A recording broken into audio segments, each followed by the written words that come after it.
ಅಪಘಾತದಲ್ಲಿ ಬೆಂಕಿ ತಗುಲಿ ಲಾರಿ ಸುಟ್ಟು ಕರಕಲಾಗಿದೆ. ಯಲ್ಲಾಪುರ ತಾಲೂಕಿನ ಅರಬೈಲು ಘಟ್ಟದಲ್ಲಿ ಘಟನೆಯಾಗಿದೆ.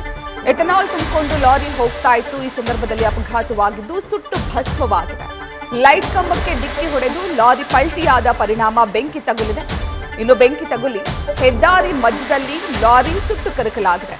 ಚಿಕ್ಕೋಡಿಯಿಂದ ಕೇರಳ ರಾಜ್ಯದ ಕಡೆಗೆ ತೆರಳುತ್ತಾ ಇದ್ದಂತಹ ಲಾರಿ ಇದಾಗಿದ್ದು ಅದೃಷ್ಟವಶಾತ್ ಲಾರಿಯ ಚಾಲಕ ಪ್ರಾಣಾಪಾಯದಿಂದ ಪಾರಾಗಿದ್ದಾನೆ.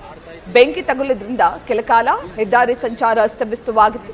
ಯಲ್ಲಾಪುರ ಪೊಲೀಸ್ ಠಾಣಾ ವ್ಯಾಪ್ತಿಯಲ್ಲಿ ಈ ಪ್ರಕರಣ ಆಗಿದೆ.